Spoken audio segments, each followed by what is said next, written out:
हेमा मालिनी ने फिल्मों में अपने करियर की शुरुआत करने के लिए 10वीं क्लास के बाद पढ़ाई करनी छोड़ दी थी। उसके बाद उनको 1961 में एक तेलुगु फिल्म में काम करने का मौका मिला था। हेमा मालिनी भरतनाट्यम, कुचिपुड़ी और ओडिसी में माहिर थी। अपने करियर के शुरुआत में हेमा ने 2 फिल्में साइन की, एक देवानंद के साथ जॉनी मेरा नाम और दूसरी धर्मेंद्र के साथ तुम हसीन में जवान। साल 1970 में ये दोनों फिल्म रिलीज हुई और ये दोनों फिल्में बड़े पर्दे पर सुपरहिट साबित हुई। हेमा मालिनी के करियर में सबसे बड़ा मोड़ तब आया जब उन्होंने रमेश सिप्पी की फिल्म सीता और गीता साइन की।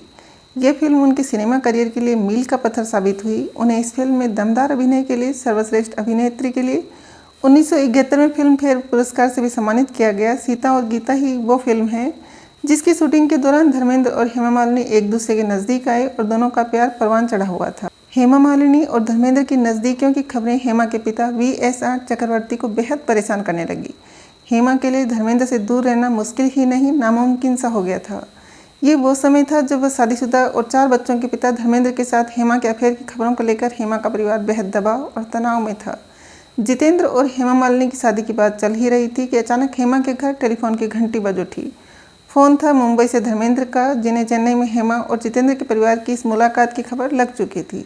धर्मेंद्र बेहद गुस्से में थे। उन्होंने हेमा से कहा कि कोई भी फैसला लेने से पहले अच्छी तरह सोच ले। साल 1978 में हेमा मालिनी के पिता की अचानक मौत हो गई। हेमा मालिनी उनके बेहद करीब थी और उनकी मौत के बाद वो बेहद अकेली हो गई। ऐसे वक्त में धर्मेंद्र ने उनकी हिम्मत बढ़ाई, उनका साथ दिया। बस फिर क्या था, हेमा ने धर्मेंद्र से शादी करने का फैसला कर लिया। कानून के मुताबिक धर्मेंद्र पहली पत्नी के होते हुए दूसरी शादी नहीं कर सकते थे। मीडिया रिपोर्ट के अनुसार साल 1979 में इस्लाम धर्म कबूल करते हुए धर्मेंद्र और हेमा मालिनी ने निकाह कर लिया था। मीडिया रिपोर्ट की माने तो निकाहनामे के मुताबिक धर्मेंद्र का नाम दिलावर खान और हेमा का नाम आयशा भी था। उस समय दोनों ने अपने निकाह की बात छुपाई थी, लेकिन जब ये खबर सामने आई तो हंगामा हो गया था और उस दौर में भी इसे लेकर काफ़ी विवाद हुआ था। हेमा मालिनी को लोग बेशक बॉलीवुड की ड्रीम गर्ल कहते हैं, लेकिन एक दौर ऐसा भी था जब उनकी साड़ियों का खूब मजाक बनाया जाता था। बॉलीवुड की ड्रीम गर्ल यानी हेमा मालिनी अपने करियर में कई सुपरहिट फिल्में दे चुकी हैं, जिन्हें आज भी काफ़ी पसंद किया जाता है। एक्टिंग के साथ साथ अब हेमा मालिनी राजनीति में भी कदम रख चुकी हैं। हेमा मालिनी के पास देखा जाए तो करोड़ों की संपत्ति है। एक रिपोर्ट की माने तो 440 करोड़ से ज़्यादा की संपत्ति हेमा मालिनी के पास है। बता दें कि हेमा मालिनी सिर्फ अपनी एक्टिंग ही नहीं बल्कि साड़ियों को लेकर भी काफ़ी सुर्खियों में रही हैं। एक इंटरव्यू के दौरान हेमा मालिनी ने बताया था कि उनकी मां जया चक्रवर्ती उन्हें हमेशा पारंपरिक साड़ी पहनाया करती थी। कई बार उन्होंने विरोध करने की कोशिश की, लेकिन सब व्यर्थ हो गया। हेमा मालिनी जो कांजीवरम साड़ियाँ पहना करती है, उसे देखकर फिल्म मेकर्स की वाइफ उन पर हंसती थी। खुद इस बारे में हेमा मालिनी ने खुलासा किया था कि एक बार उन्होंने कहा था कि फिल्म मेकर्स की पंजाबी बीवियां उनकी कांजीवरम साड़ियों का खूब मजाक बनाती है। उन्हें देखकर कहा करती थी, देखो आ गई मद्रासन। हेमा मालिनी कहती है कि उनकी माँ हमेशा ही उन्हें भारी कांजीवरम साड़ियाँ पहनाया करती थी। हेमा ने बताया कि उनकी माँ का दिल बहुत बड़ा था, ऐसे में मैं जो भी हूँ उन्हीं की वजह से हूँ। हेमा मालिनी की माँ ने ही उन्हें शास्त्रीय नृत्य सीखने के लिए प्रेरित किया था। हेमा मालिनी ने इस बारे में बात करते हुए कहा था कि अगर मैं शास्त्रीय नर्तक नहीं होती तो ये सब कभी मुझे हासिल नहीं होता। हेमा मालिनी के जन्म से पहले ही उनकी माँ जया ने उनका नाम हेमा सोच लिया था। हेमा मालिनी के पैदा होने से पहले उनकी माँ ने शयन कक्ष में दुर्गा, सरस्वती और लक्ष्मी जी की बहुत सारी फोटो लगाई हुई थी। ड्रीम गर्ल हेमा मालिनी से संबंधित रोचक जानकारियाँ इस प्रकार है। हेमा मालिनी की माँ जया चक्रवर्ती जब गर्भवती थी तब उन्हें पता नहीं था कि बेटा होगा या बेटी, लेकिन वे बेटी होने को लेकर इतनी निश्चिंत थी कि उन्होंने पहले ही नाम सोच लिया था, हेमा मालिनी। इतना ही नहीं, माँ जया ने गर्भावस्था के दौरान अपने शयन कक्ष में माँ दुर्गा, सरस्वती और लक्ष्मी के अनेक चित्र लगा रखे थे। वे स्वयं अच्छी नर्तकी बनना चाहती थी, लेकिन नहीं बन सकी। अपनी बिटिया को जया सर्वोत्तम नर्तकी बनाने की इच्छा रखती थी और यह उन्होंने कर भी दिखाया। हेमा मालिनी पढ़ाई में होशियार थी। इतिहास उनका पसंदीदा विषय रहा है। हेमा अपनी 10वीं कक्षा की परीक्षा भी नहीं दे पाई क्योंकि उन्हें लगातार अभिनय के प्रस्ताव मिल रहे थे। 14 साल की उम्र में हेमा के घर पर दरवाजे पर फिल्म निर्माता दस्तक देने लगे थे।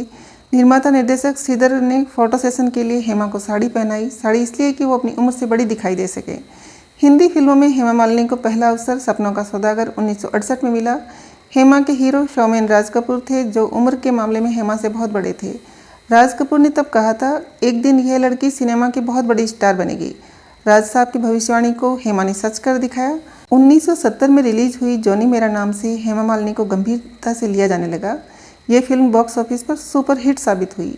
अपने करियर के आरंभ में हेमा ने धर्मेंद्र के साथ तुम हसीन में जवां, शराफत, नया ज़माना जैसी कुछ फिल्में की। ये फिल्में भले ही बॉक्स ऑफिस पर ज़्यादा नहीं चली, लेकिन दोनों की जोड़ी को खूब पसंद किया गया। आगे चलकर इस जोड़ी ने हिंदी सिनेमा इतिहास की कई सफल फिल्में दी और बॉलीवुड की सर्वाधिक कामयाब जोड़ियों में से एक है। सीता और गीता में हेमा मालिनी ने डबल रोल निभाई थी। इस फिल्म की शानदार कामयाबी ने हेमा को अग्रिम पंक्ति की नायिका बना दिया। हेमा के सौंदर्य को देखकर उन्हें ड्रीम गर्ल पुकारा जाने लगा। इसी नाम की एक फिल्म हेमा की मां ने बनाई थी। हेमा मालिनी के सौंदर्य का जादू कई फिल्म अभिनेताओं पर भी चला। जितेंद्र और संजीव कुमार जैसे अभिनेता हेमा मालिनी से शादी करना चाहते थे, लेकिन बाद में बाजी धर्मेंद्र जीत गए। धर्मेंद्र, राजेश खन्ना, जितेंद्र और अमिताभ बच्चन के साथ हेमा मालिनी की जोड़ी को काफ़ी पसंद किया गया। हेमा मालिनी ने दिल आशना है नामक फिल्म निर्देशित भी की थी और शाहरुख खान को इस फिल्म के जरिए उन्होंने अवसर दिया था। 2004 में हेमा मालिनी भारतीय जनता पार्टी में शामिल हुई और उन्होंने राजनीतिक सफर शुरू किया। अभिनेत्री होने के अलावा हेमा एक कुशल नृत्यांगना, भरतनाट्यम, कुचिपुड़ी और ओडिसी में उन्होंने विधिवत प्रशिक्षण लिया है और देश विदेश में कई स्टेज शो पेश किए हैं। फिल्म फेयर अवार्ड्स की सर्वश्रेष्ठ अभिनेत्री श्रेणी में हेमा मालिनी का नाम 11 बार नामांकित हुआ है, लेकिन उन्हें केवल एक बार सीता और गीता के लिए यह पुरस्कार मिला है। सांसद बनकर चुनाव प्रचार के लिए जहां कहीं भी वह जाती है, श्रोताओं ने उनसे फिल्म शोले की बसंती के संवाद सुनने का आग्रह जरूर किया है। पूर्व प्रधानमंत्री अटल बिहारी वाजपेयी ने फिल्म सीता और गीता कई बार देखी है। हेमा का डबल रोल इन्हें बेहद पसंद आया। हेमा अपनी सुंदरता बनाए रखने के लिए प्रतिदिन योग तथा व्यायाम करती है। सप्ताह में 2 बार उपवास करती हैं। यही उनकी नियमित जिंदगी का अंग है, जिनमें से एक दिन शुक्रवार होता है। हेमा की पसंद में कांजीवरम साड़ियाँ, चमेली के गजरे और ढेर सारी ज्वेलरी है। फिल्म बागवान में उनकी ताजगी देखकर अमिताभ ने कहा था, आज भी आप अपनी बेटियों से अधिक जवान लगती हैं। एक्टर कितना ही बड़ा सितारा बन जाए, वह अपने पहले ऑडिशन और फिल्म में मिले पहले मौके को नहीं भूलता। शाहरुख खान भी इस मामले में अलग नहीं है। उनकी पहली फिल्म के लिए ड्रीम गर्ल ने पहला ऑडिशन लिया था और शाहरुख उन्हें इम्प्रेस नहीं कर पाए थे। बॉलीवुड में अपने 30 साल पूरे होने के मौके पर शाहरुख खान ने इंस्टाग्राम पर फैंस से लंबी बातचीत की थी। शाहरुख ने इंडस्ट्री में अपने लंबे सफ़र को याद करते हुए अपनी पहली फिल्म दिल आशना है से बातचीत शुरू की। फिल्म की प्रोड्यूसर हेमा मालिनी उन्हें टीवी पर सीरियल फौजी में देखकर बुलाया था, लेकिन जब शाहरुख ने ऑडिशन दिया तो वह ऑडिशन हेमा को पसंद नहीं आया। उन्होंने शाहरुख से कहा था बाद में उनका दूसरा ऑडिशन लेगी। दूसरे ऑडिशन में शाहरुख जरूर हेमा मालिनी को ठीक लगे, लेकिन वह निर्णय नहीं कर पा रही थी। हेमा ने तब अपने पति धर्मेंद्र से शाहरुख खान से मिलने को कहा।